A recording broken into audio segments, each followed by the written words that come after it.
हरिः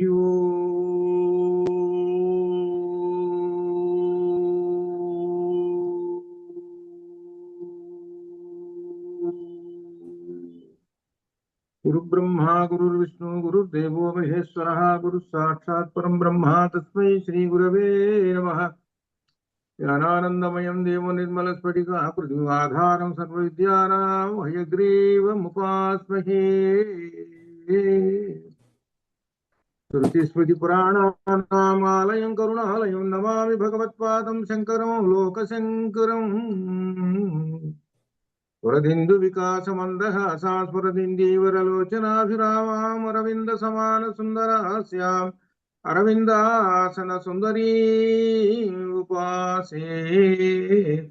शारदा शारदाम्भोजवदना वदनाम्बुजे सर्वदा सर्वदा अस्माकं सन्निधिं क्रियातु।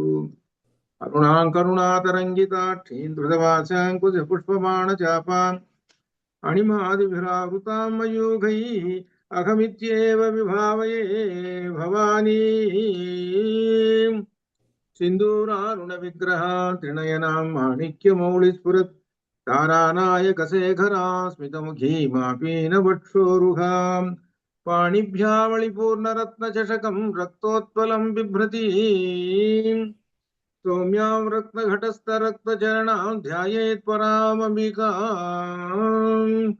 ध्यायेत् पद्मासनस्थां विकसितवदनां पद्मपत्रायताक्षीं हेमाभां पीतवस्त्राङ्करकलितलसत् हेम पद्मां वराङ्गीं सर्वालङ्कारयुक्तां सततमभयदां भक्तनम्रां भवानीं श्रीविद्यां शान्तमूर्तिं सकलसुरनुतां सर्वसम्पत्प्रदात्रीं सुकुङ्कुमविलेपनाम् अलिकचुम्बिकस्तूरिकां समन्दहसिते क्षणां ससरचापपाशाङ्कुशाम् अशेषजनमोहिनीं अरुणमाल्यभूषोज्ज्वलां जपाकुसुमभासुरां जपविधौ स्मरेतम्बिकां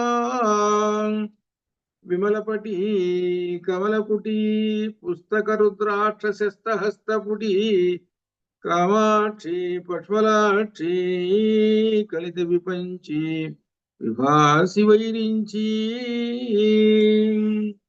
ఓం శ్రీమాత్రే నమః ఓం శ్రీమాత్రే నమః.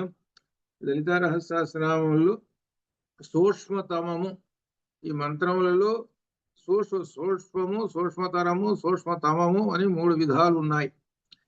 ఇందులో సూక్ష్మతమము అనేటువంటి అధ్యయనం చేస్తున్నాం. ఈ సూక్ష్మతమం అని అంటే ఇందులో ఏంటంటే కుల మార్గము అంటారు. దీన్నే కుండలిని యోగం అని కూడా అంటారు. కుల మార్గము ఇది ఇక్కడ అర్థం. కు అంటే అర్థం ఏంటంటే భూమి అని అర్థం. భూమి అంటే భూమికి ఉన్నటువంటి ఇక్కడ చక్రం ఏమిటంటే మూలాధారము, ఇది అర్థం. ఇది మూలాధారం నుంచి సహస్రారం దాకా ఒకటే దారి ఉంది. మనం ఒకే దారి అని చెప్పుకుంటాం అండి. ఈ దారి పేర్లు పెట్టుకుంటాం దారికి. ఇది న్యూయార్క్ పోతున్నదండి ఈ రోడ్డు అని చెబుతాం. ఇది బాంబే పోతున్నదండి రోడ్డు అని చెబుతాం. అంటే చివరి స్థానం ఏంటి అని అర్థం. ఆ పదం ఆ బాంబే అని అట్లా ఆ విధంగా దానికి ఆ రోడ్డుకి ఆ విధంగా పేర్లు పెట్టుకుంటాం. దానివల్ల మనకు ఆ ప్లేస్ గుర్తుకు వస్తుంది, ఈ రోడ్డును పోతే అక్కడ చేరతామని. అట్లనే ఇక్కడ కూడా ఇది ఒక మార్గం. దీని పేరు ఏమిటంటే కుల మార్గము, ఇది అర్థం అన్నమాట. కు అంటే భూమి నుంచి ప్రారంభమైనటువంటి మార్గము. అది ఎక్కడికి చేరుతుంది అని అంటే సహస్రారానికి చేరుతుంది. సహస్రారానికి అక్కడ చేరుతుంది. ఈ చేరినప్పుడు మధ్యలో స్టేషన్లు ఉన్నాయి. మధ్యలో ఎన్ని స్టేషన్లు ఉన్నాయంటే మధ్యలో ఒక 5 స్టేషన్లు. అటు పైన ఒకటి కింద ఒకటి, 2 కలుపుకుంటే 5 2 7 స్టేషన్లు. 7వ స్టేషన్ మనకు చేరాలి. మొదటి స్టేషను ఎక్కడ మూలాధారం నుంచి ప్రారంభించాం. ఇక్కడ ఒక రకంగా మీకు చెప్పుకుంటే ఒక 2 పోల్స్ బాతి, అక్కడో పోలు ఇక్కడో పోలు బాతారు.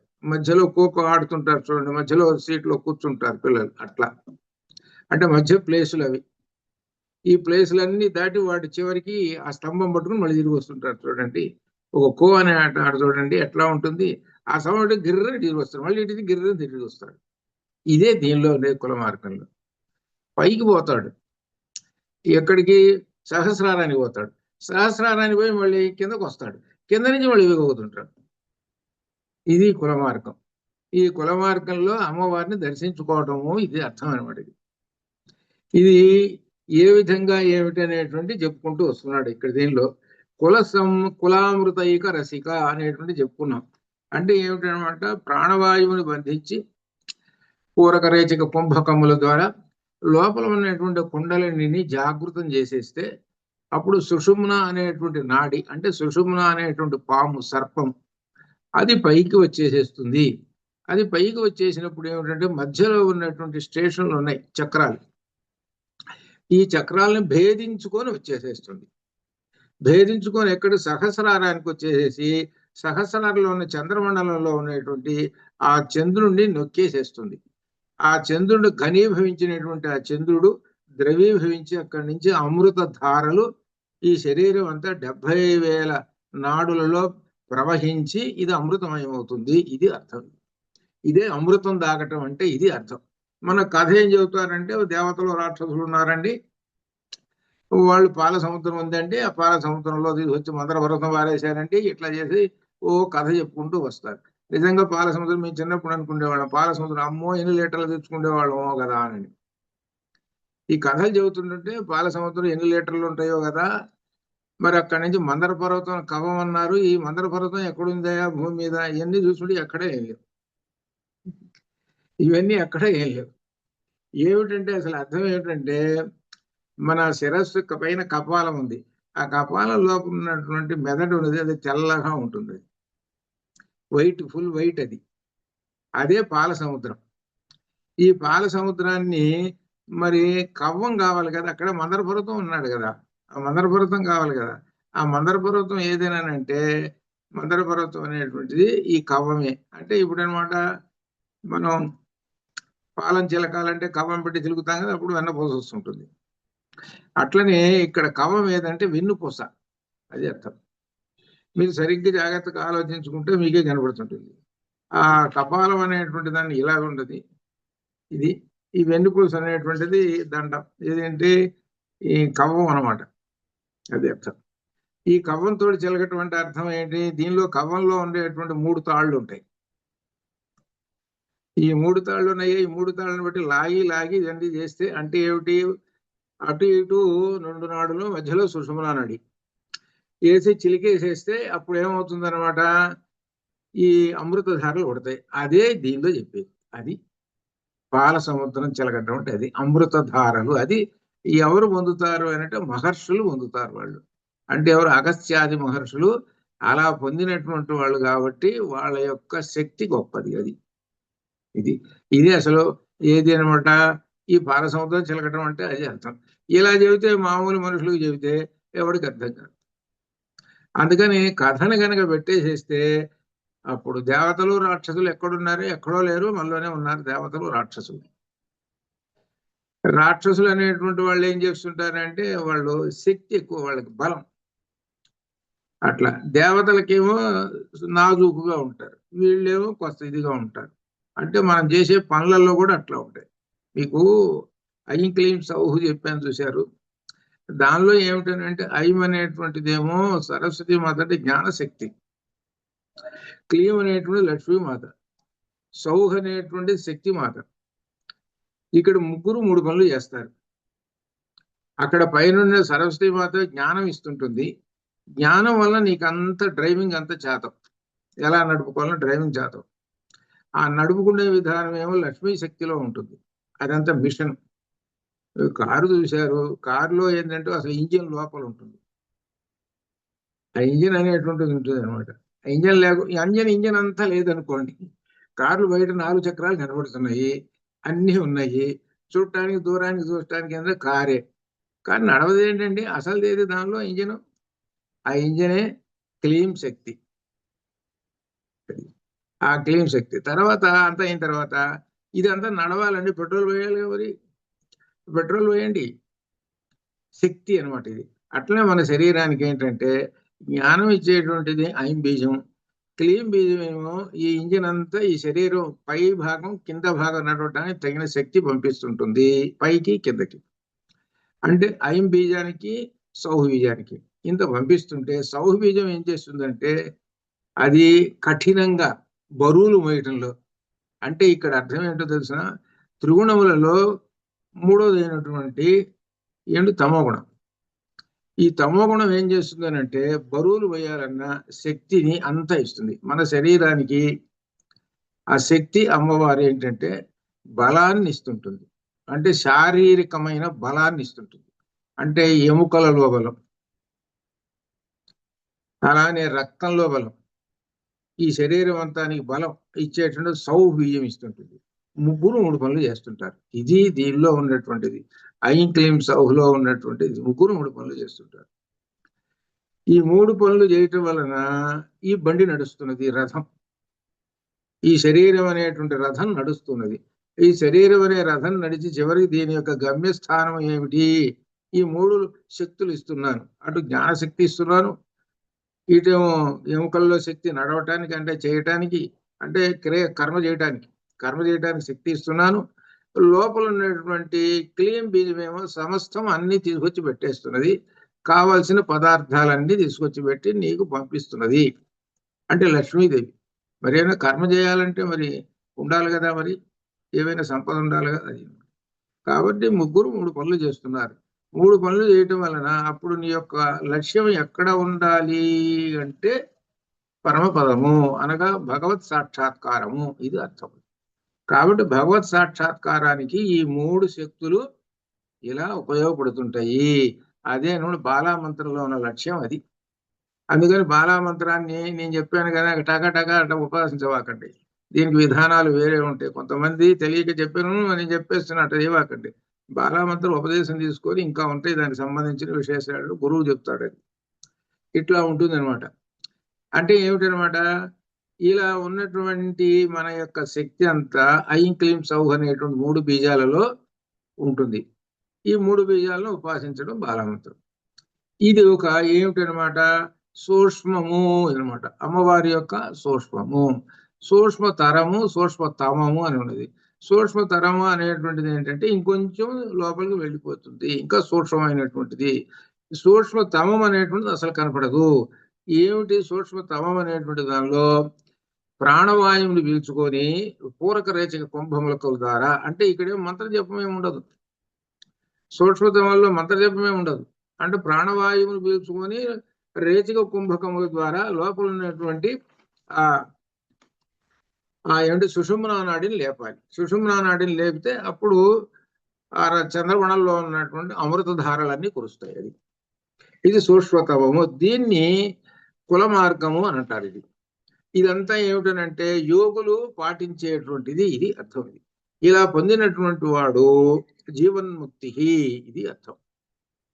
అనగా జీవన్ముక్తి అంటే ఈ భూమి మీదనే ఉన్నప్పుడు ముక్తి పొందుతాడు, ఇది అర్థం. ఈ జీవన్ముక్తి పొందేటువంటి వాడు ఇట్లా అనమాట. ఇది అని ఇక్కడ దీనిలో కుల అమృత ఏక రసిక అనేటువంటి దానిలో, రసిక అంటే అనుభూతి, అనగా అమృత ధారలు కురిసినప్పుడు ఆ అనుభూతిని, ఆనందాన్ని అనుభవిస్తాడు. ఆనందం అంటే అది అర్థం. ఆనందం అంటే అది ఏదో మనం ఏదో చూసినప్పుడు ఏది అంటుంటారు, కనుల విందు, వీణుల విందు అంటుంటారు. అవి కాదు, అవన్నీ భౌతికమైనటువంటి ఆనందంగా ఉంది. ఇదంతా భౌతికాలు, ఇవంతా ఏం లేదు. 5 నిమిషాలు ఉంటే 6 నిమిషాల్లో పోతాయి. ఇది బ్రహ్మానందము అంటారు. ఇది మన తైత్తీరు ఉపనిషత్తుల్లో కూడా చెప్పాడు. ఇది అన్నిటికన్నా గొప్పది ఏమిటంటే బ్రహ్మానందము లేక మహానందం అన్న ఒకటి. అది ఆ ఆనందాన్ని అనుభవిస్తాడు ఆ అమృతధారల వలన. అది ఇట్లా ఈ విధంగా ఎవరన్నమాట మహర్షులు చేసేటువంటి ఇది యొక్క ఈ సూక్ష్మతమైనటువంటి మార్గం ద్వారా ఇది అనమాట. ఈ విధంగా వాళ్ళు చేస్తుంటారు అనమాట. ఎవరు? జితేంద్రులైనటువంటి యోగులు. ఇక్కడ విశేషం కూడా వాళ్ళకి లక్షణాలు ఉన్నాయి. జితేంద్రియులు అయి ఉంటేనే, జితేంద్రియులు అంటే కామ, క్రోధ, లోభ, మోహ, మద, మాత్సర్యములు అనేటువంటి జయించినటువంటి వాళ్ళు అయితేనే. ఇన్ని జయించాలి అని అంటే, కామక్రోధ లోభ మోహ మదాలను జయించాలి అని అంటే ప్రారంభంలోనే ఏం యుక్తాహార విహారస్య యుక్త చేష్టస్య కర్మసో యుక్త అది ఉంటేనే నీకు యుక్తాహారం లేదు, యుక్త కర్మలు లేవు, ఏమీ లేదు, ఎటబడితే అట్టున్నావు, అటువంటి వాడు అసలు పనికిరాడు దీనికి. అది అటువంటి వాళ్ళు అనమాట ఎవరో జితేంద్రియులు అని అనమాట ఇది. కాబట్టి మూలాధారం నుండి సహస్రారం గల ఈ మార్గాన్ని కుల మార్గం అని అంటారు, లేక సుషుమ్నా మార్గము అని కూడా అంటారు అని చెబుతూ 91లో కుల సంకేత పాలిని అని చెబుతున్నారు. కుల అంటే శాస్త్రం నుండి చెప్పబడినటువంటి సంకేత రహస్యములను పాలిని. శాస్త్రంలో కుల మార్గం ఉందండి. ఆ కుల మార్గాన్ని గురించి ఒక రహస్యాలు చెప్పారు ఇక్కడ. ఆ రహస్యాలను ఉపాసించేటువంటి వాళ్ళని ఉపాసించుతుంటుంటే అనగా అర్థం ఏమిటి? ఆ మంత్ర దీక్ష ఉంది, ఆ మంత్ర దీక్షను రక్షిస్తూ ఉంటుంది ఎవరు? అమ్మవారు రక్షిస్తూ ఉంటుంది. అనగా ఎవరైతే ఆ మంత్రాలని పట్టుకొని ఆ చేస్తుంటారో ఆ ఏంది ఉపాసన చేస్తుంటారు అటువంటి వాళ్ళు. మొదటి దానిలోనేమో పూరక రేచే కుంభకాలు చెప్పాడు 90లో. 91లోనేమో ఏమిటనమాట ఈ మంత్రం ద్వారా, ఈ మంత్రం ద్వారా ఇక్కడ మాత్రం మంత్రం ద్వారా ఉపదేశం పొంది అనుభవించేటువంటి వాళ్ళు చెబుతున్నారు ఇట. కాబట్టి ఈ 3 విధాల రహస్యాలు ఉన్నాయి. శ్రీచక్రం ఒకటి, మంత్రోపదేశము, ఇక్కడ అర్చనా సంకేతం, ఇవన్నీ రక్షిస్తూ ఉంటుంది అమ్మవారు. అనగా అర్థం ఏమిటి? వీటిని ఆచరిస్తూ ఉంటుంటారు ఎవరు వీళ్ళు. ఆచరిస్తూ ఉంటుంటే రక్షిస్తడం అంటే ప్రాచీన కాలం నుంచి ఈ రోజు వరకు అలానే వస్తూ ఉంటుంది అర్చనా విధానము, అది అర్థం. అది అలా వస్తున్నది అంటే దాన్ని రక్షిస్తున్నది ఎవరు? అమ్మవారు రక్షిస్తున్నది అని అర్థం. ఇది ఏమిటి? అమ్మవారి యొక్క ప్రభావం వలన నువ్వు చేసేస్తున్నావు, అది అర్థం. అమ్మవారి యొక్క ప్రభావం ఉంటే నీలో ఈ మంత్రాన్ని ఉపాసన చేస్తావు. అమ్మవారి యొక్క ప్రభావం ఉంటే ఇదిగో శ్రీచక్రాన్ని ఉపాసన చేస్తావు. ఇట్లా ఇదనమాట. అది దీనిలో చెబుతున్నటువంటిది అనమాట. అలానే కులాంగన అనేటువంటి మాటలో కూడా పాతివృత్యాది గుణములు వంశములు జన్మించిన అంగనా స్త్రీ పాతివృత్యాది గుణములు కలిగినటువంటి కులాంగన. ఇక్కడ ఏం చెబుతున్నాడంటే ఏ విధంగా రహస్యంగా ఎవరికీ కనబడకుండా రక్షింపబడుతున్నదో ఇక్కడ ఒక విశేషం చెబుతున్నాడు. మనకు ఉదాహరణగా దీనిలో సుందరకాండలో ఆ రావణాసురుడు వచ్చినప్పుడు సీతాదేవి తన యొక్క అవయవములు కనబడనీయకుండా తన ఆ వస్త్రంతో ఆ అవయవాలను కప్పుకొని అటు పక్కలు తిరిగి కూర్చున్నది. అంటే తన యొక్క సౌందర్యం చూపించకుండా అని అర్థం అనమాట. ఇది కులాంగన యొక్క లక్షణము అని చెబుతున్నారు. అయితే ఇక్కడ ఏం చెబుతున్నారంటే ఇక్కడ విశేషం పాతివృత్యాది గుణములు గల వంశమును జన్మించిన అంగనా స్త్రీ పాతివృత్యాది గుణములు గల శ్రీమాతకు నమస్కారం. అంటే ఏమిటి? శ్రీమాత అనేటువంటి ఒక ఉన్నది మనం ఊహించుకునేటువంటిది అని. కానీ అసలు విషయం ఏమిటంటే ఇక్కడ మనమే. అది ఎవరికైతే ఈ లక్షణాలు ఉంటాయో వాళ్ళు పతివ్రతలు అని చెప్పటం. అది సహజంగా పతివ్రతలు అనేటువంటి మాట మాత్రం ఉన్నది, కానీ అది పాటించటము ఆచరణ అనేటువంటి అంత తేడా కాదు, అంత సులభం కాదు. అట్నే మహర్షి ఉన్నాడు. మనం ఏదో మహర్షులు ఇందాక చెప్పుకున్నాం. మహర్షి అంటే జితేంద్రియులు, ఈ లక్షణాలన్నీ ఉంటే ఆయన మహర్షి. అలానే పతివ్రతకు కూడా దిగుతున్నాడు ఈ లక్షణాలు. అటువంటి ఆమె పతివ్రత. పతివ్రత అంటే ఈజ్ ఈక్వల్ సాక్షాత్తుగా లలితా పరమేశ్వరి, ఇది అర్థం. ఇది తిరుగులేదు ఇంక దానికి. పతివ్రత అంటే లలిత. పతివ్రత అని అంటే పతిని అనుసరించున్నది. పతిని అనుసరించిందంటే అక్కడ సీతాదేవి లంకలో ఉన్న రామనామం జపం చేస్తున్నది. అనేకమైనటువంటి సుఖాలు ఉన్నాయి లంకలో. తాను ఎప్పుడూ చూడనటువంటి సుఖాలు ఉన్నాయి లంకలో. అటువంటి సుఖాలన్నిటిని కూడా ఆమె పట్టించుకోకుండా ఈమె రామనామ స్మరణలో ఉన్నది. అందులో భూశయ్య, భూమి మీద పడుకొని రామనామ స్మరణ అంటే ఏంటి? భగవంతుని శరణు కొడుతూ భగవంతుని నామమే స్మరణ చేసుకుంటూ భగవంతుని ఎందే మనస్సుతోటి ఉన్నది కనుక పతివ్రత. ఇప్పుడు దీనిలో మనకు చెబుతుంటారు అన్నమాట ఏంటంటే కౌశికుడు, ఈ కథ సూక్ష్మ జ్యోతి మీకు తెలిసిందే, ఒకసారి గుర్తు చేస్తా. కౌశికుడు మహా తపస్సంపన్నుడు, మహా తపస్సు సంపాదించాడు కౌశికుడు అనేవాడు. సరే ఎక్కడో అన్నం సంపాదించింది, అన్నం దొరికింది, తీసుకొచ్చి తినడానికి చెట్టు కింద కూర్చున్నాడు. చెట్టు కింద కూర్చొని తినబోయేటప్పటికి ఆ చెట్టు మీద ఒక కాకి ఉంది.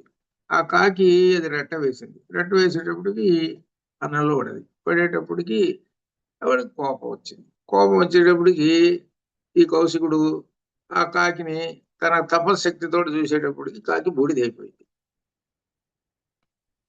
కాకి బూడిదైపోయేటప్పటికి ఇంకేం చేశాడు, ఎప్పుడు మాత్రమే మళ్ళీ ఆ భిక్షాటనకని బయలుదేరాడు. ఒక ఇంటికి పోయినాడు. భర్త భవతి భిక్షాందేహి అన్నాడు. ఆమె లోపల ఉన్నటువంటి అయ్యా ఒక 5 నిమిషాలు ఆగవయ్యా, నేను పతి సేవ చేస్తున్నాను అని అప్పుడే పతి వచ్చాడు. ఆయన కాళ్ళకి నీళ్ళు ఇవ్వటము, మంచినీళ్ళు ఇవ్వటము అది చేసి ఒక 5 నిమిషాలు ఆగు, అది చేసి వస్తాను అన్నది. నేను ఎంతటి మొనగాండి, నేను ఎంతటి మొగాన్ని, ఎంతటి మహాతపశక్తి సంపన్నుడి, మహర్షిని ఏమిటనుకున్నారు? నేను వస్తే ఏంటి బరబర పరిగెత్తుకుంటూ రావాలి కానీ అని. సరే ఆమె ఒక 5 నిమిషాలు అయిన తర్వాత వచ్చింది. వచ్చేసరికి అన్నాడు, ఏమిటి మహర్షిని అయితే ఇంత ఆలస్యంగా వస్తావా, నువ్వు మహర్షులు అవమానపరుస్తావా అని కోపం. అప్పుడు ఆమె అన్నది, అయ్యా నీ యొక్క కోపాగ్నికి ఆ కాకిని తగలబెట్టావు, నా దగ్గర చూపించవా, నీ దగ్గర పని చేయదు అన్నది. అమ్మా ఏంటి నీకట్ట తెలుసమ్మా నేను కాకిని తగలబెట్టిన సంగతి అంటే అప్పుడు చెప్పింది, నేను పతిని అనువ్రత, నువ్వు వచ్చినా గాని నా భర్తకి నేను సేవ చేస్తూ ఆయన్ని కొద్దిసేపట్లో కూర్చోబెట్టిన తర్వాత అప్పుడు నీ సంగతి చూస్తా.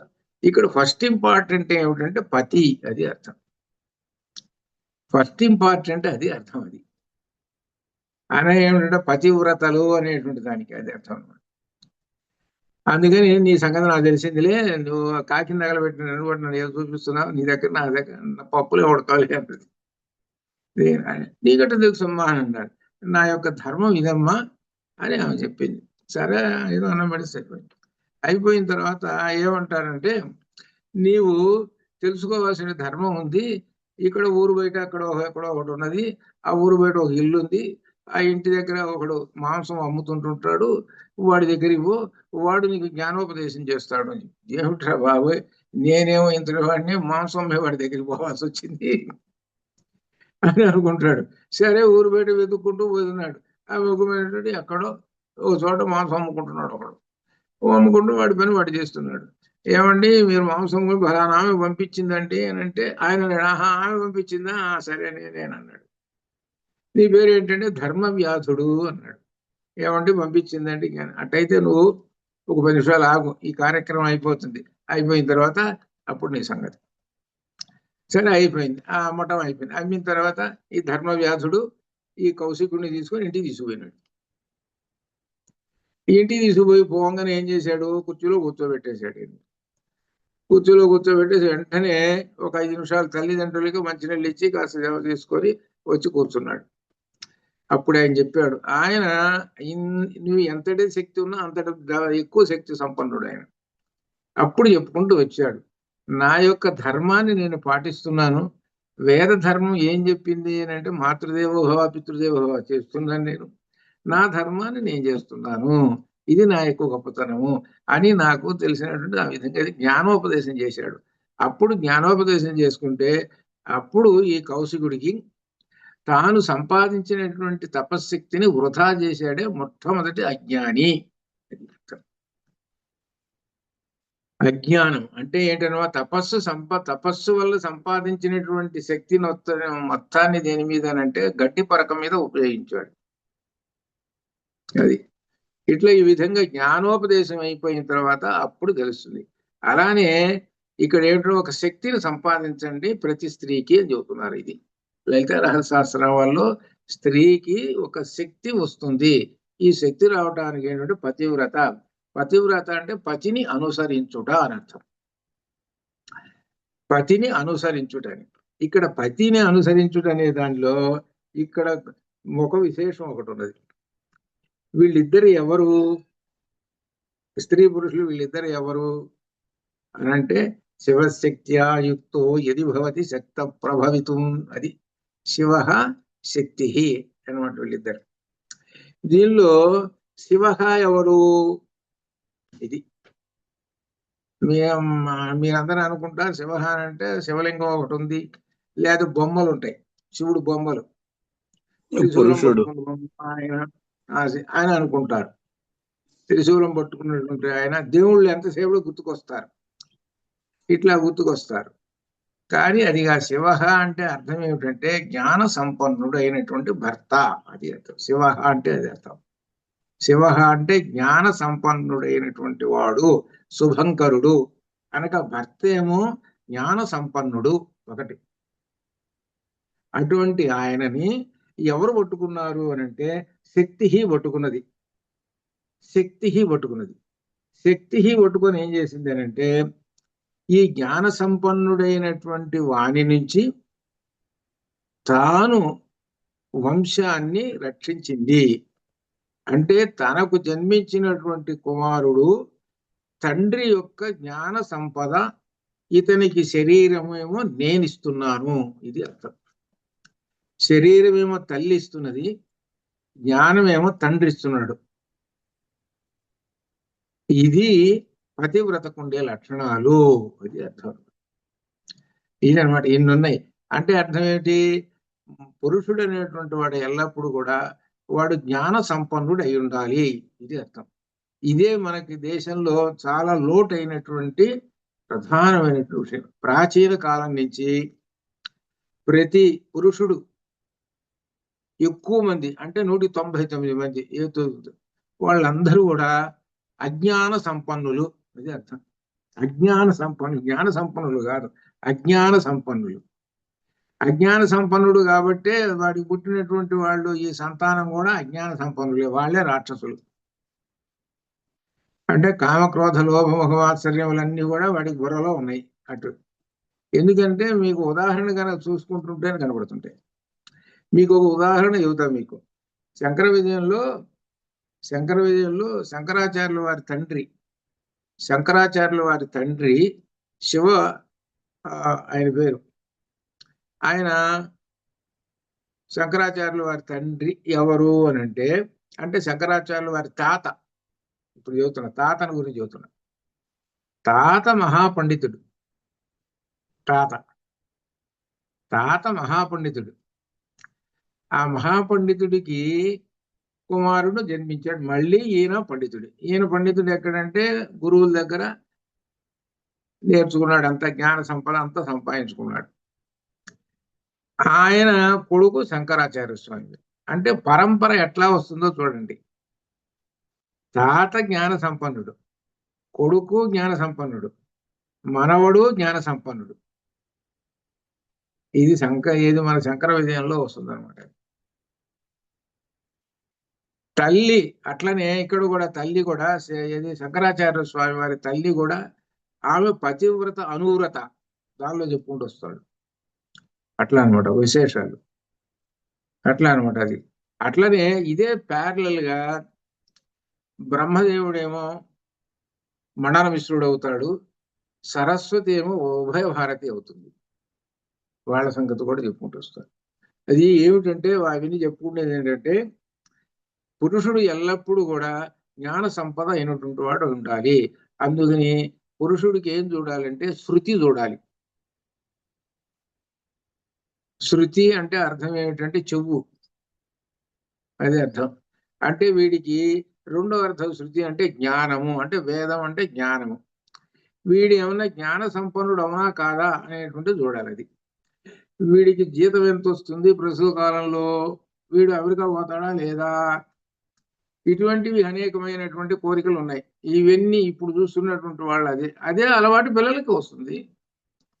వాళ్ళకు కూడా పిల్లలు చెడిపోతున్నారు అని అంటే అర్థం ఏంటంటే వాళ్ళకున్నాయే వీళ్ళకు వస్తుంటాయి. అట్లా అనమాట. అంతే. నేను ఏంటంటే జ్ఞాన సంపన్నుడు కనుక అయితే వాడికి తిరుగులేదు. వాడు ఏ దేశమైనవో ఎక్కడవో వాడు అంతటి గొప్ప శక్తి సంపన్నుడు అవుతాడు. జ్ఞాన సంపద అనేటువంటిది ముందు పట్టుకోవాలి. అందుకని భగవద్గీత మొత్తం ప్రపంచం అంతా వ్యాప్తి చేస్తున్నారు. దానిలో జ్ఞానం ఉంది. సరే, బాగానే ఉంది అంతవరకు. ఆయన చెబుతూనే ఉన్నాడు, అయ్యా ఇంత బాగా కంఠస్థం చెబుతున్నారు, అప్ప చెబుతున్నారు, దాన్ని అర్థం తెలుసుకుని ఆచరణ చేయండి రా అని అన్నాడు. అనేటప్పటికి ఎంతమంది వస్తున్నారు అని అంటే వేళ్ల మీద లెక్క పెట్టుకోవాలి. మరి పారాయణ మాత్రం చేస్తున్నారు కదా, ఒకళ్ళని చూసి ఒకళ్ళు వాళ్ళు పోయి సహస్రం చేసి వచ్చారు డల్లాస్ పోయి, నేను కూడా పోతా. ఈ దీనిలో ఆన్లైన్ చెబుతున్నారు కదా, నేను కూడా పోతా, నేను కూడా ఒక మెడల్ వేసుకొని వస్తా, వేస్తారు కదా, అది ఓహో నాకు కూడా వచ్చు అని ఈ విధంగా టమటమా వేసుకోవటం. ఇది అంతవరకు బాగానే ఉంది. అయితే వచ్చేటప్పటికి ఆచరణ ఏమిటి అది మాత్రం అడగవాకండి. ఇప్పుడు అట్టనే, ఇప్పుడు అంతా దేశం అంతా అట్టనే ఉంది అనమాట. ఇదంతా ఏంటంటే అంత అట్రాక్షన్ అంతే, ఇంకేం లేదు. పారాయణలు చేస్తుంటారు చూడండి, అట్రాక్షన్ ఎట్లా ఉంటారంటే ఒక కామన్ ట్రస్ట్ ఉంటుంది, మీకు తెలుసో తెలియదు. దీనిలో కూడా చూడండి, ఏది యూట్యూబ్లో కూడా చూడండి, కామన్ ట్రస్ట్ ఉంటుంది. వాళ్ళందరూ ఎలా ఉంటారంటే సాక్షాత్తుగా అమ్మవారి స్వరూపాలే, దానికి తిరుగులేదు, అట్లా ఉంటారు వాళ్ళు మనుషులు కూడా. బాగానే ఉంది, అంతవరకు బాగా ఉన్నటువంటి ఉన్నది. అసలు విషయం ఏమిటయ్యా అది మాత్రం అడగవాకండి. దానివల్ల ప్రయోజనం ఏముంది? ఇప్పుడు ఫేక్ నోటు ఉందండి, దొంగ నోటు కను ఒరిజినల్ నోటుకి, ఇప్పుడు ఒరిజినల్ నోట్ ఎట్టుంటుందో నీకు తెలుసు కాబట్టి దొంగ నోటును గుర్తుపడతాం, అంతే కదా. దొంగ నోటు వల్ల ప్రయోజనం ఏముంది? ఏమీ లేదు, చివరికి ఏమో పక్కన పెట్టేసుకోవటం. అట్లా తయారవుతారు. అది కాదు కావాల్సింది, నీవు దానిలో ఉన్నటువంటి జ్ఞాన సంపద ఎంత పట్టుకొచ్చావో అంతగానో పట్టుకుంటే పురుషుడు, అప్పటి నుంచి అతని యొక్క సంతానం అంతా కూడా జ్ఞాన మార్గంలో నడుస్తుంటుంది. అది అర్థం. జ్ఞాన మార్గంలో నడుస్తుంది అని అంటే చాలా ఉన్నతమైనటువంటి వాడు అవుతాడు, అది అర్థం. అందుకనే వంశమునకు వంశోద్ధారకుడు అవుతాడు, అది అర్థం. అందుకనే వెనకటి వాళ్ళు ఏం చేస్తారనంటే, అయ్యా మా వంశం లేదండి, వంశోద్ధారకుడు కావాలంటే అంటారు. వంశ ఉద్ధారకుడు అంటే అర్థం వంశమును ఉద్ధరించువాడు. అనగా ఉద్ధరించువాడు అంటే మళ్ళీ ఆయనకి 10 మంది పిల్లలని కాదు. ఇక్కడ తాను జ్ఞాన సంపన్నుడై పేరు ప్రతిష్టలు తీసుకొస్తే వంశోద్ధారకుడు. అదే రామచంద్రమూర్తి చేసింది. అది రామచంద్రమూర్తి కన్నా పైన 60 మంది ఉన్నారు. వాళ్ళ 60 మంది మొత్తం ధరించారు. వాళ్ళు ఏం చెబుతున్నారు? మా వంశంలో వాడంటే రామచంద్రమూర్తి అని చెబుతున్నాడు. అంటే ఈయన యొక్క పేరు చెప్పుకొని ఆయన వాళ్ళందరూ, అది అనమాట దానిలో విశేషం. కాబట్టి జ్ఞాన సంపన్నుడు తండ్రి కనుక జ్ఞాన సంపన్నుడు అయితే వంశం అంతా జ్ఞాన సంపదే. అందుకనే మనకేం చెబుతారు అని అంటే, శివుణ్ణి అక్కడ కూర్చోబెట్టారు, పార్వతిని అక్కడ కూర్చోబెట్టారు, ఇద్దరు కొడుకులు అక్కడ పెట్టారు. ఇద్దరు కొడుకులు గణపతి ఒకడు, కుమారస్వామి ఒకడు, వీళ్ళిద్దరు జ్ఞాన సంపన్నులు. ఇది అర్థం చేసుకోవాలి. తండ్రి జ్ఞాన సంపన్నుడైతే కొడుకులు జ్ఞాన సంపదన అవుతారయ్యా, వాళ్ళ పేరు ప్రఖ్యాతులు వస్తాయి, మీకు పేరు ప్రఖ్యాతులు వస్తాయి. అది అర్థం. అది వీటిల్లో ఉన్నటువంటి అర్థం. దాన్ని ఆ కథని, ఆ స్వరూపాలని మనకి ఈ విధంగా చెప్తారు. అందుకనే కుమార గణనాథాంబ అనేటువంటి చెప్పింది అదే వచ్చింది. ఆ దానిలో విశేషమైన శక్తి అర్థం వస్తుంది అనమాట అది. కాబట్టి ఇందులో కులాంగన, కులాంతస్థ, కౌళిని, ఈ కౌళిని అనేటువంటి దాన్ని కులాంతస్థ అంటే కులములో, కులం అంటే షట్చక్రాలు, షట్చక్రాల మధ్యలో ఉన్నటువంటిది. అనగా 5 చక్రాలు ప్లస్ 1 6 చక్రాలు. 6 చక్రాలలో అమ్మవారు ఉన్నది అని అర్థం చెబుతున్నాడు. 6 చక్రాలలో ఒక్కొక్క చక్రంలో ఒక్కొక్క రంగు, వర్ణం అమ్మవారు ఒక్కొక్క వర్ణంతో ఉంటుంది. అలానే ఒక్కొక్క రూపం ధరించి ఉంటుంది అమ్మవారు. అనగా నువ్వు ఒక్కొక్క చక్రాన్ని దాటేటప్పుడు అమ్మవారు ఒక్కొక్క రూపంతో కనబడుతూ ఉంటుంటుంది అని అర్థం చెబుతున్నాడు. అది షట్చక్రంలో ఉన్న లలితామాత వర్ణన కూడా చెప్పుకుంటూ వచ్చాడు అనమాట. ఇది అది దీనిలో అతి మధుర చాప హస్తాం అనేటువంటి ఈ శ్లోకంలో చెప్పినటువంటిది అనమాట. అలా నువ్వు కుల అంతస్థాన్ అనే కుల అనే మార్గము లోపల ఉన్నటువంటి అమ్మవారిని దర్శిస్తూ పైకి పోతాం. అది ఎక్కడ దాగిపోతాం అంటే చివరికి ఆ పరమపదము అనేటువంటిది ఉన్నది. అనగా ఏమిటనమాట? బిందువు, అదే పరబ్రహ్మము, పరమేష్ఠి, పరమేశ్వరి, ఇట్లా పేరు అని చెబుతూ కౌళిని అనేటువంటి దానికి ఇంకో విశేషం కూడా చెబుతున్నాం. కౌళిని అంటే కౌళ మార్గము, కుల మార్గము. ఇది కూడా ఏమిటంటే ఆ ప్రతి దళములోను ప్రతి దీనిలో కూడా అమ్మవారు ఉన్నది. అమ్మవారు ఉన్నప్పుడు ఒక్కొక్క దళం అంటే పుష్పంలో ఉన్న దళం దానిలో అనేక శక్తులు ఉన్నాయి అని చెబుతున్నారు. ఇంకొక విశేషం ఏమిటంటే ప్రతి చక్రంలో ఉన్నటువంటి అమ్మవారు ఉన్నదే కొన్ని దళాలతో ఉన్నది. అవన్నీ ఏమిటంటే అక్షరాలు. మనకు 50 అక్షరాలు ఉన్నాయి. 16 అక్షరాలేమో విశుద్ధ చక్రంలో ఉంటాయి, మిగిలిన 34 ఏమో వీటిలో ఉంటాయి. అది ఒక్కొక్క చక్రంలో ఉండేటువంటి అక్షరాలు అనమాట. ఇది అనమాట అనే విషయం చెబుతున్నాడు అనమాట. ఇవి ఇక ఈ విశేషాన్ని గురించి తెలుసుకొని సాధకుడు ప్రాణశక్తిని తీసుకొని షట్చక్ర భేదన చేసి సహస్రార ముందు శివునితో సంగమం చేయటం కౌడం అనగా శివుని దగ్గరలో చేరటము. సహస్రారం లో ఉన్నటువంటి శివుని దర్శనము. శివ అన్న ఒకటే అట్లా అనమాట. షట్చక్ర భేదం చేసి అక్కడ చేరటము అని కౌళ మార్గం ద్వారా ఈ విధంగా చెబుతున్నాడు అనమాట. కాబట్టి మూలాధారం నుంచి ఎక్కడో సహస్రాలు. కాబట్టి ఇదంతా కూడా కుల మార్గం గురించి చెప్పుకుంటూ వచ్చాడు. ఈ కుల మార్గం గురించి చెప్పారే, దీనిలో ఒక విశేషం. ఈ కుల మార్గం గురించి చెప్పాల్సి వచ్చేటప్పటికి అమ్మవారికి నామాలు చెప్పారు కదా, కులాంగన, కుల అంతస్థ, కౌళిని ఈ విధంగా చెప్పుకుంటూ వచ్చారే. దీని గురించి ఒక విశేషం ఏంటంటే కురుకుళ్ళమ్మ అనేటువంటి దేవత పేరు విన్నారా? ఆ దేవతే నేను చూశాను అనమాట. కురుకుళ్ళమ్మ ఇక్కడ ద్వారకా తిరుమల పోతుంటే ఇంకొక 4 కిలోమీటర్ల దూరంలో ఉండగా రోడ్డు పక్కనే ఉన్నది గుడి, అమ్మవారి గుడి ఉండండి అని చెప్పారు. ఏదో వెళ్ళా, ఏంటంటే కురుకుళ్ళమ్మ అని ఉన్నారు. అప్పుడు గుర్తుకొచ్చింది. అంటే ఏమిటనమాట, ఈ మొత్తాన్ని సమాహారం చేసుకొని అమ్మవారి పేరు పెట్టేసి కురుకుళ్ళమ్మ అని పేరు పెట్టారు. అది కురుకుల అని అర్థం. కుల అంటే కుల మార్గమునందు కురు చేయము అది అర్థం. అది దీనిలో ఉన్నటువంటి ఈ కురుకుళ్ళమ్మ అనేది. ఈ మాటని ప్రజలు కూడా పేరు పెట్టుకుంటారు కురుకుళ్ళమ్మ అని. ఈ విధంగా కొంతమంది చివరికి అది చేత కొంతమంది కుంకుళ్ళమ్మలో పెట్టారు. కుంకుడుగాయల కింద లెక్కకు వచ్చేటట్టు అట్ట పెట్టుకున్నారు కొంతమంది కుంకుళ్ళమ్మ అని. కానీ కురుకుళ్ళమ్మ అని కరెక్ట్. అది అట్లా అనమాట. అది అమ్మవారిని అట్లా అక్కడ రోజు లలిత చదువుతుంటుంటారు అక్కడ అనమాట. అది అని ఇక్కడ చెబుతూ కులయోగిని అర్చన. ఇక్కడ విశేషం, ఇక్కడ ఒక విశేషం వస్తుంటుంది మీకు. కులయోగిని కుండలిలో ఉన్న దేవతను అర్చన చేసుకునేటువంటి విధానం చెబుతున్నారు. ఏమిటనంటే విధానాలు ఉన్నాయి. ఏమిటంటే అర్చనలో కౌలాచారము, వామాచారము, సమయాచారం అనేటువంటి అర్చనలు ఉన్నాయి. ఇది భగవద్ అర్చనలు. ఈ భగవద్ అర్చనలు దీనిలో ఒక విశేషం ఏమిటంటే దీనిలో విశేషమైనటువంటిది అర్చన అనేటువంటిది మీకు 180వ పేజీ. ఇది ఈ పుస్తకం ఉంటే ఉన్నటువంటి 180వ పేజీ లలిత పుస్తకం ఉన్నటువంటి 180. 180లో 6వ పాయింట్ చూడండి.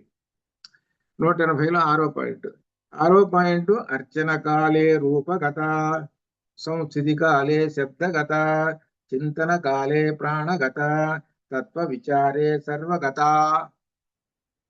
అని ఉమాశాస్త్రం చెబుతుంది. అనగా అర్చన విధానం భగవంతుని చేసేటువంటి విధానాలు 4 రకాలు చెప్తున్నారు ఇక్కడ. దీనిలో ఒకదానికంటే ఒకటి గొప్పది. దీనిలో అర్చన కాలే రూపగత. అర్చన దేవుడికి అర్చన చేయాలండి. పుష్పాలు తెచ్చిపెట్టుకున్నావు, కుంకాలు తెచ్చిపెట్టుకున్నావు, పండ్లు తెచ్చిపెట్టుకున్నావు, ఇవన్నీ తెచ్చుకున్నావు.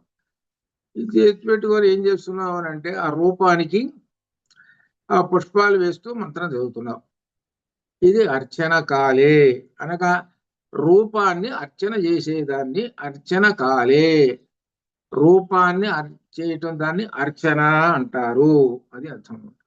అది ఒక పద్ధతి. అంటే ఎదురుగా పటం పెట్టుకోను, విగ్రహం పెట్టుకోను. అంటే ఉదాహరణకి ఏంటనమాట, గుళ్ళే, దేవుడి గుళ్ళే అంతే కదా. పుష్పాలు వేస్తుంటారు, దండలు వేస్తుంటారు, ఇవన్నీ కదా. అది అర్చన. సరే, రెండవది సంస్థితి కాలే శబ్దగత. అమ్మవారిని స్తుతి చేయాలి. స్తుతి చేయాలంటే నీకు శబ్దాలు రావాలి. అంటే అర్థం ఏమిటి? పారాయణం, లలితా పారాయణం. అంటే లలితా పారాయణం అంటే లలితానామములను ఆ శబ్దాలని ఉచ్చరిస్తూ ఉండటం. పారాయణ ద్వారా అమ్మవారిని లేకపోతే అయ్యవారిని అర్చన చేయటం, ఇది ఒక విధానం. విధానాలు రెండో విధానం ఇది. సామాన్యంగా ఈ లలిత చేసి చదివేటువంటి వాళ్ళు దానికి విధానం ఉన్నది. దాని ప్రకారంగా ఎంతమంది చేస్తున్నారు అని అంటే చాలా మంది, తక్కువ మంది అని చెప్పాలి. అది ఏమిటంటే లలిత చదువుతున్నారు అనుకోండి, ఓ 10 మంది చదువుతుంటుంటే ఒకళ్ళు ఏం చేయాలంటే ఆ లలిత బొమ్మ ఉంటుందిగా, ఒకళ్ళు అర్చన చేస్తూ ఉండాలి. అనగా అర్థం ఏమిటి? నేను శబ్దములతోటి అర్చన చేస్తున్నాను అది అర్థం. అది శబ్దాలతోటి చేస్తున్నా. అంతక్రితం ఈ నీ శబ్దాలు ఇవన్నీ కాదు. ఇంకా ఏం చేస్తావు? పుష్పాలతో అంటుంటావు, నీకేమైనా మంత్రం ఒకటో ఆరో వస్తే అంటావు, అది అర్చన. ఇదేమో శబ్దాలతోటి చేస్తున్నాము మేము అది అర్థం. ఓ ఒక్కళ్ళే చేస్తున్నారు అనుకోండి, మొత్తం లలిత అంతా చదువుతుంటుంటారు, ఇది శబ్దము ద్వారా. కాబట్టి ఈ పారాయణ సంస్థితి కాలే శబ్దగత, అమ్మవారిని శబ్దముల ద్వారా స్తుతించటము, అర్చించటం శబ్దముల ద్వారా ఒకటి. ఇక చింతన కాలే ప్రాణగత, చింతించడము. చింతించడం అంటే భావన చేయటం అన్నమాట. అంటే అర్థం ఏమిటి? ప్రాణగత. ప్రాణగత అంటే ప్రాణవాయువుని, అంటే పూరక రేచక కుంభకములు, అది అర్థం.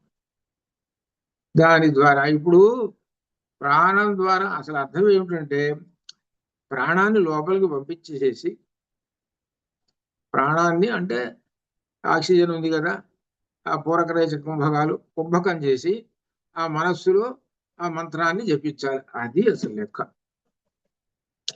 మా గాలి పీల్చేసేసాడండి, గాలి పీల్చేసేసి కుంభకం చేశాడు. కుంభకం చేసి ఒక 10 సెకండ్లైనా ఆ మంత్రాన్ని అనుకోవాలి. అనుకుంటే అప్పుడు ఇది చింతన కాలే ప్రాణగత, అది అర్థం. అందుకనే మనకు గాలి పీల్చడం ముందు మనకు చెబుతుంటారు అనమాట. ఏది అంటే గుడి పోయినాం అనుకోండి, అర్చన లేకపోతే ఏదో, ఆ ముక్కు పట్టుకోండి, ఆ ముక్కు పట్టుకున్నారా ఇంకా అయిపోయింది. ఆ అక్షతలు వేసుకోండి, వెనక వైపు వేసుకోండి, వాసన చూసుకొని ఆ వైపు వైపు వేసుకోండి. ముక్కు పట్టుకోండి అంటే వీడికి తెలియదు, వాడికి తెలియదు. ఈ అక్షతలు వేసుకోమంటే వాడికి తెలియదు, చెప్పేవాడికి వీడికి తెలియదు. అది ఏందో సంగతి వాడికి తెలియదు. వాడికి వాడిని అడగండి, మీరే ఏదైనా అక్షతలు వెనక వేసుకోమంటున్నావు, వాసన చూసి ఏమనుకుంటున్నావు, ఏమన్నా అక్షతలకు ఏమన్నా అత్తర పూసావా, ఏమన్నా స్మెల్ ఏమన్నా పూసావా వాసన చూడటానికి? ఏమిటయ్యా వాడికి తెలిస్తేగా ఇది చెబుతున్నాడు, అందరు చెప్తున్నారు, నేను చెబుతున్నాను. ఇంకంతే. మీరు చూసుకోండి, గుళ్ళప్పుడు తిరగండి, అర్చనలంటే చూసుకోండి. అంటే ఏమిటనమాట, కర్మలో ఏమాత్రం జ్ఞానం లేదు. అందుకనే జ్ఞాన కర్మ అని చెప్పారు. కర్మలలో జ్ఞానం ఉండాలి, అది ఏమిటి అనేటువంటి. అప్పుడు తెలుసుకున్నప్పుడు ఏం చేస్తాడనంటే వీడు కొద్ది గొప్ప ఒకప్పుడు కాదు ఒకప్పుడు ఏం చేస్తాడు వీడు అసలే వాడు మాట్లాడకూడదు. వాడు దూకాడు కాబట్టి నేను దూకుతాను. అందుకని శతాంధ కోపం ప్రవిశంతి, శతాంధ కోపం ప్రవిశంతి. ఒక గుడ్డోడు దూకాడు, చల్లంగా ఉందిరా అన్నట్ట, ఇంకో గుడ్డోడు దూకాడు, మొత్తం గుడ్డోళ్ళందరూ బయలు దూకారు, అది అవుట్. అదే విషయం భాగవతంలో కూడా అచ్చపు చీకటం పడి గృహవ్రతులై ప్రవిష్టులై అని ఈ విధంగా చెప్పుకుంటూ చర్విత చర్వణులైన వారికి నిజేచ్ఛనని చెప్పుకుంటూ భాగవతంలో చెప్పుకుంటూ వచ్చాడు. ఈ దీనిలో చీకటి అనే బావిలో పడి ఈ విధంగా తనువు వస్తున్నారు వీళ్ళందరని. ఎందుకు చీకటి అనే బావిలో పడుతున్నాడు? జ్ఞానం ఉంటే ఎందుకు పడతాడు వీడు? జ్ఞాన జ్యోతి ఉంటే, బ్యాటరీ ఉంటే ఎందుకు పడతాడు వీడు? బ్యాటరీ ఎక్కడుంది వీడికి? చీకట్లో పోతుంటే బ్యాటరీ లైట్ తీసుకొని పోతుంటాం కదా, ఇక్కడ బ్యాటరీ లైట్ ఏముంది వాడికి? జ్ఞాన జ్యోతి ఏముంది? ఏమీ లేదు. లేకపోతే ఇదే పని చూస్తారు. అందుకనే జ్ఞానశక్తి ఉన్నటువంటి వాడి మార్గం వేరుగా ఉంటుంది, అది అర్థం. కానీ మిగిలిన ప్రపంచంలో వాడు ఏం కనపడడు. మిగిలినటువంటి వాళ్ళందరికీ ఎలా ఉంటాడంటే తామరాకు మీద నీటి బొట్టు వలే ఉంటాడు. అందుకనే బ్రహ్మణ్యాధాయ కర్మాణి సంగం త్యక్త్వా కరోతి లిప్యతేన స్వభావం అని పద్మపత్ర వాంభస అని చెప్పింది. అందుకే ఇవి చూస్తాడు, అంతా అన్ని ఇదని చేస్తున్నాడు, గుడివో అటువో ఇటువంటి చూస్తూ ఉంటాడు. ఇవన్నీ చూసి తాను మాత్రం బ్రహ్మణ్యాధాయ కర్మాణి ఉంటాడు, తాను మాత్రం బ్రహ్మమునంతో నిమగ్నమై ఉంటాడు. ఈ కర్మలన్నిట్లో చూస్తూ తాను మాత్రం తామరాకు మీద నీటి పట్టువలే ఉంటాడు. ఈ వీడు మాత్రం తగిలించుకోడు, అవి తగిలించుకోడు వాళ్ళకి. అదేనమాట. అందుకని అలా ఉండాలి. ఏమిటంటే జ్ఞాన సంపన్నుడు అలా ఉంటాడు. చింతనక అలే ప్రాణగత అయిపోయింది. తత్వ విచారే సర్వగత, సర్వగత సర్వత్రా పరబ్రహ్మము ఉన్నాడు. అందుకని సర్వం కల్విదం బ్రహ్మ అని చెప్పారు. దీనిలో మనకి ఏది చాందోక్యంలో సర్వం కల్పితం బ్రహ్మ శాండిల్య విద్యలో వచ్చింది. సమస్తము అన్ని చోట్ల కూడా బ్రహ్మం నిండి ఉన్నాడు, బ్రహ్మము లేని పదార్థము లేదు అని తన తత్వ విచారాన్ని అన్ని చోట్ల జ్ఞాన సంపదను, తత్వం అంటే జ్ఞానం, ఆ జ్ఞానాన్ని అన్ని చోట్ల ప్రదర్శించుకుంటూ తాను అర్థం చేసుకుంటూ దర్శనం చేసుకుంటాడు. ప్రతి చోట జ్ఞానం చేత ఆ పరమాత్మను దర్శనం చేసుకుంటాడు. ఇది అందరికన్నా గొప్పవాడు. వీడికి ఇవన్నీ ఏముండవు, ఈ పారాయణలు ఉండవు, ఇవి ఉండవు, ఏమి ఉండవు. వీడు ఏ స్థాయిలో వాడు తత్వ విచారం అంటే ఉపనిషత్తులలో ఉన్నటువంటి జ్ఞానాన్ని పట్టుకున్నవాడు, అది అర్థమైంది. ఉపనిషత్తులలో ఏ జ్ఞానం అయితే చెప్పాడో పరమాత్మ జ్ఞానం, ఆ జ్ఞానంతో దర్శనం చేసుకుంటూ ఉంటుంటాడు. వీడు అందరికన్నా గొప్పవాడు, వీడే గొప్పవాడు. తత్వ విచార తాత్వికుడు అంటారు చూశారు, తత్వవేత్త, అది అర్థం. ఈ తత్వవేత్త అందరికన్నా గొప్పవాడు, అది అర్థం అని చెబుతూ ఇందులో ఇంకా విశేషం ఏంటంటే భక్తిని గురించి చెప్పేటువంటి ఒక విశేషాలు ఉన్నాయి. ఇప్పుడు మనం అమ్మవారిని గురించి కౌల మార్గం ద్వారా చెప్పాం. ఈ కౌల మార్గం ద్వారా ఎంతమంది చేస్తున్నారు అని అంటే ప్రస్తుత కాలంలో చూస్తామనంటే ఎక్కడో మహర్షులు ఎక్కడ ఉన్నారేమో, అక్కడ ఉన్నారేమో, ఉంటే ఉంటారేమో, తర్వాత సంగతి. మనకు మాత్రం ఎవరు కనపట్టలేదు. ఎందుకు కనపట్టలేదు ఏంటంటే వీళ్ళందరూ ఒక దానిలో అలవాటు పడిపోయినారు. వీళ్ళందరూ ఏమిటి అలవాటు పడే పురాణాలు వచ్చేసేసి, పురాణం ఏం చెప్పింది అని అంటే మీరు ఎటుకూడి కుల మార్గం ద్వారా అమ్మవారిని దర్శించలేరు, పూరకరేచక కుంభకాలు ఇటువంటి ఏం చేయలేరు. కాబట్టి పురాణాల్లో ఏం చెప్పారంటే 10 విధాలు చెప్పారు. పురాణాలు చెప్పి 10 విధాలు ఏంటి, 10 కాదు 9 విధాలు, 9 విధములైన భక్తి మార్గాలు చెప్పారు. ఏమిటంటే శ్రవణం, కీర్తనం, విష్ణు స్మరణం. 183వ పేజీ చూడండి, 183. శ్రవణం, కీర్తనం, విష్ణు స్మరణం, పాదసేవనం, అర్చనం, వందనం, దాస్యం, సత్యం, ఆత్మ నివేదనం అని భాగవతం చెబుతున్నది. ఇప్పుడు ఈ కౌల మార్గం అనేటువంటి దాన్ని వదిలేసేసి వీళ్ళు ఈ భక్తి మార్గంలో పడ్డారు ఇప్పుడు జనం. ఇది ఇక్కడ దానికి దీనికి మీరు తేడా తెలుసుకోవటం అనమాట. కౌల మార్గం అనేటువంటిది అంతా కూడా జితేంద్రియుడు అయినటువంటి మహర్షికి సంబంధించింది ఒకటి. అందుట్లో అది సూక్ష్మతమైనటువంటిది. ఆ మార్గము ఎవరు మహర్షులు పట్టుకుంటారు, అది క్లిష్టతరమైనటువంటిది అని 12వ అధ్యాయంలో శ్రీకృష్ణ పరమాత్మ ఇది భగవద్గీతలో చెప్పాడు. అది కష్టమయ్యా అని చెప్పాడు.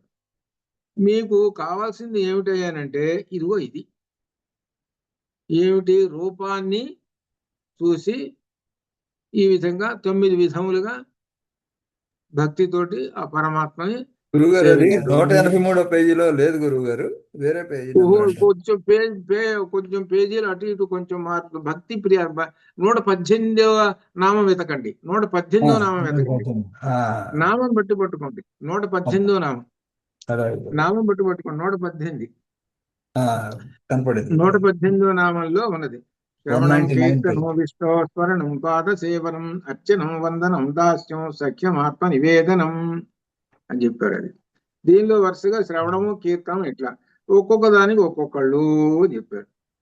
శ్రవణానికేమో పరీక్షిత్తు, అలానే కీర్తనం నారదుడు, అలానే స్మరణానికేమో మళ్ళీ శ్రవణమేమో మొట్టమొదటి పరీక్షిత్తు అంటే అర్థమైంది కదా, పరీక్షిత్తు భాగవతం విని మోక్షాన్ని పొందాడు అని. కీర్తనం అంటే నారదుడు, ఎల్లప్పుడూ నారదుడు నమో నారాయణాయ అంటాడు, అది అనమాట. అలానే స్మరణం అంటే ప్రహ్లాదుడు కూడా అంతే. పాదసేవ అంటే గుహుడు రాముడికి కాళ్ళు గడిగి పాదసేవ చేశాడు. అర్చనం అంటే శబరి, శబరి ఏం చేసింది, అర్చన చేసింది రామచంద్రమూర్తికి. వందనం అంటే నమస్కారం, అక్రూరుడు మన శ్రీకృష్ణుడికి అక్రూరుడు నమస్కారం చేసి ఆయన పొందాడు. ఇంకా తర్వాత 7వది గరుత్మంతుడు, దాస్యం అనే ఎల్లప్పుడూ కూడా స్వామివారిని మోస్తూ ఉంటుంటాడు గరుత్మంతుడు. అట్లా సఖ్యం అంటే స్నేహం, అర్జునుడు స్నేహం పొంది భగవద్గీత విని ఆయన పొందాడు. అట్లా ఆత్మ నివేదనం బలిచక్రవర్తి తనకున్న ఆస్తి మొత్తం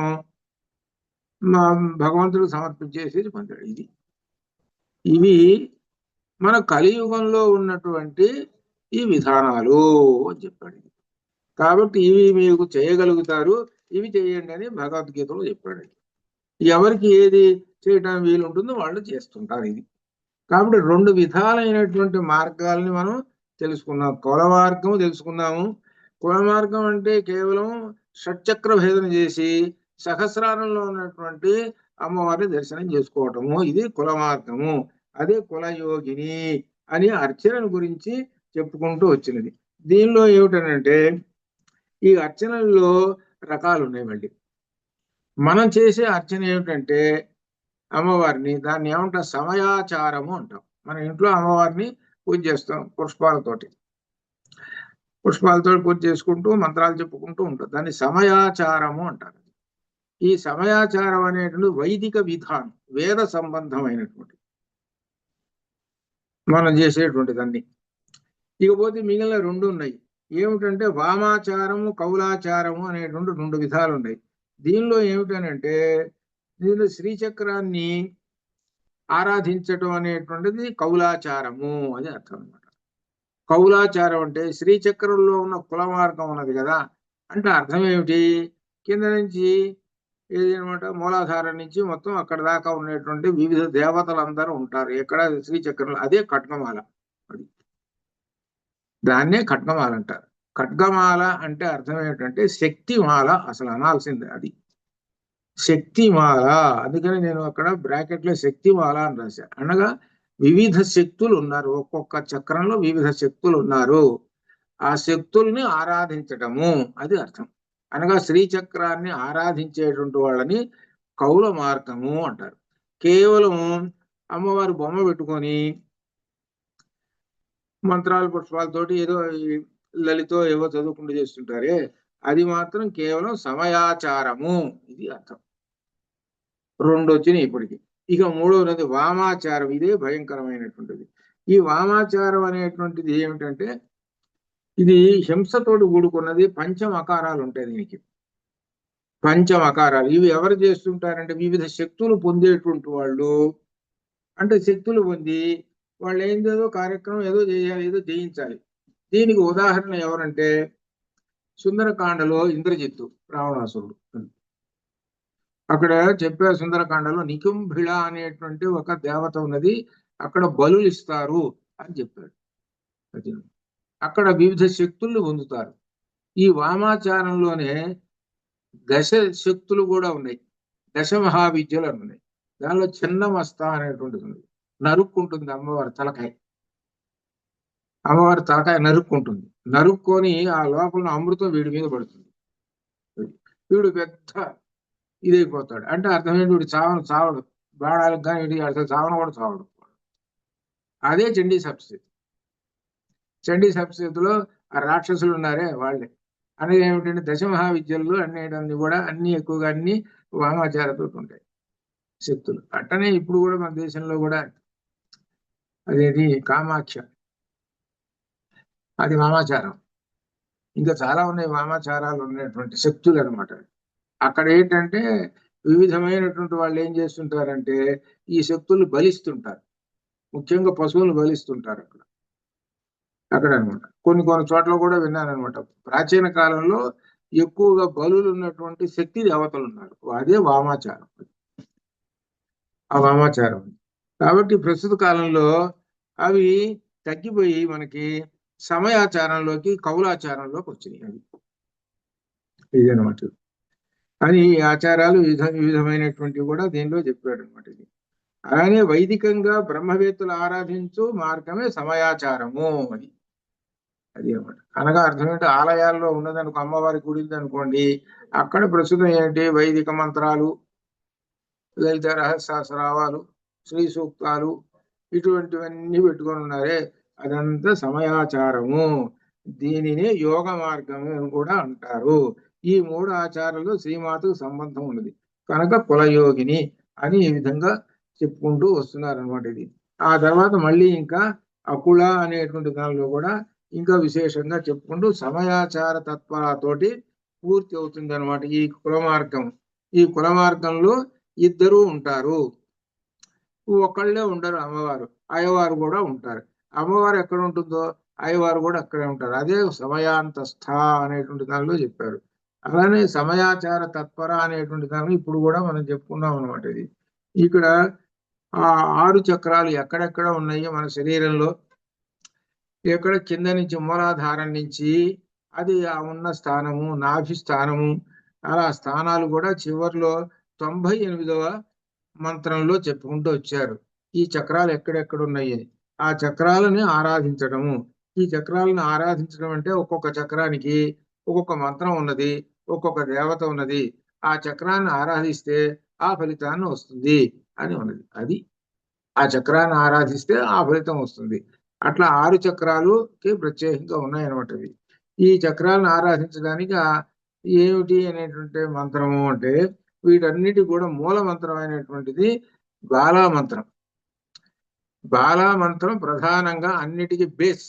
ఈ మంత్రానికి వీటన్నిటికి కూడా అంటే ఏమిటి, పంచదశికి కానీ షోడశికి కానీ మహాషోడశికి కానీ ఇవి బేస్ అనమాట బాలామంత్రం. అదనమాట. అంటే బాలామంత్రం అంటే త్రికోణ బా, త్రికోణగా, అది అనామది. అదనమాట. అది ఈ విధంగా ఈ 6 చక్రాల గురించి చెప్పుకుంటూ వచ్చారు. దీనిలో వివరంగా 98వ మంత్రంలో ఇచ్చారనమాట. ఇది ఈ ఆజ్ఞా చక్రంలో, విశుద్ధి చక్రంలో ఒక్కొక్క చక్రాన్ని ఉపాసిస్తే ఏమిటి జరుగుతుంటుంది అని అనేటువంటి విశేషం. ప్రత్యేకంగా ఒక్కొక్క చక్రాన్ని అట్లా అనమాట. అట్లా సహస్రారం దాకా ఈ విధంగా చెప్పుకుంటూ వచ్చాడు దీనిలో. ఇక రేపు ఏమిటంటే లలితామాత గ్రంథి వేదన ఉన్నది చూశారు, అది రేపు మనం ప్రారంభిద్దాం. అంతవరకు శుభం భూయాత్తు. ఓం పూర్ణమదః పూర్ణమిదం పూర్ణాత్ పూర్ణముదచ్యతే పూర్ణస్య పూర్ణమాదాయ పూర్ణమేవావశిష్యతే. అసతో మా సద్గమయా తమసో మా జ్యోతిర్గమయ మృత్యోర్మృతంగమయ. ఓం శాంతి శాంతి. శుభం భూయాత్తు.